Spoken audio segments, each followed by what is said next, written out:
Hey, this is Nile Goings, former USC Aiken outfielder for the USC Aiken Pacers for 4 or 5 years, I guess you could say. And I'm here to talk about when we beat Nova Southeastern, who was number one at the time, um, and we beat them, the game one on a walk-off win. So essentially, when number one comes into town, you just know you got to up your level of play because they're not number one for no reason. They obviously must be able to hit the ball. They must be able to pitch. They must be able to do fundamental things in order to become a number one ranked team. So at that time, we were ranked number three.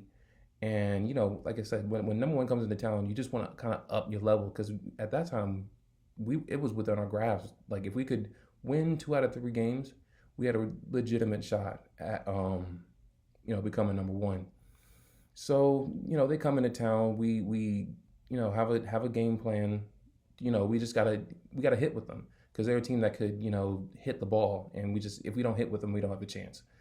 So it's the top of the first inning. I think they score 1 run, and in the bottom of the first, I think we jump on them for like 3 or 4 runs, and really kind of seize hold of the lead. And we're thinking, this is within our grasp. This is something that we could totally take advantage of. And if we just keep, getting hits and getting hits and getting hits, this is something that we can do. We can win this game, the first game of any series is kind of a statement in a way. It's kind of like, boom, here we are. This is what we're about. And if we can really make that statement against the number one team, that holds a lot of weight, going on to the rest of the series. So we jump on them in the first inning, but they're not number one for no reason. So they jump on us too, and I want to say they took the lead midway through the game, and it was honestly a neck and neck game. Honestly, the whole entire game, nobody really overtook anyone. It was not like they would jump on us for they weren't beating us by 10 points at or 10 runs, 10 points. They weren't beating us by 10 runs at any point. So it was just really neck and neck. We were never down more than a couple runs. We could just never really strung together the hits that we needed in order to really like take that lead and like have a commanding um, lead over them. So like I said, it's neck and neck throughout the whole entire game, and it comes to the bottom of the ninth inning, and the game plan is we just got to hit the ball honestly, and if we want to have a chance at winning this game, we're gonna have to string together some really big hits. All it really takes is a bloop and a blast. A bloop base hit and then a ball in the gap. We're right back in the game. Not that we were out of the game, but it's better to be down 1 run or to tie the game than be down 2 runs. So I just remember we managed to get a couple of hits together. I know we scored a run, and then we were down. We were down 1 run, and the bases were loaded.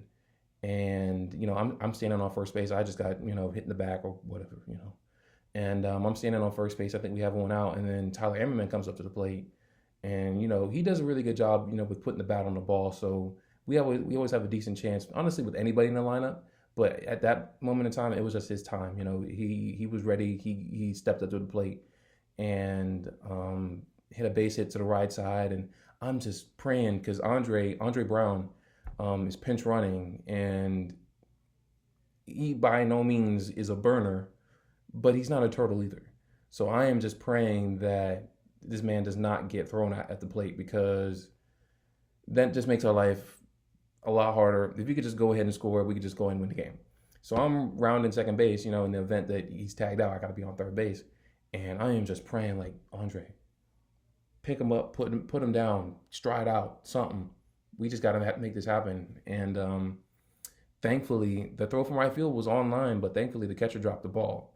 So at that point, we like go nuts. It's like, whoa, it's because we just beat number one. So we are just sprinting on the field, running to Tyler, and trying to tackle him and throw water on him and all that. And it was just honestly one of the better wins that I had in my US Aiken career because It was just a really good ball game, honestly. It was neck and neck, and no team really gave up. No team really, was ready to concede, and we did a really good job of standing there and fighting back. And TA came up with that big hit in the end that really put us over the top, and he walked off on him. So that just really kind of set a tone for the whole series. It was like we can do this. We're very much capable of beating the number one team. So it was just honestly a really good team win. TA came up big for us, and like I said, one of my favorite wins that I've ever had in my USC Aiken career.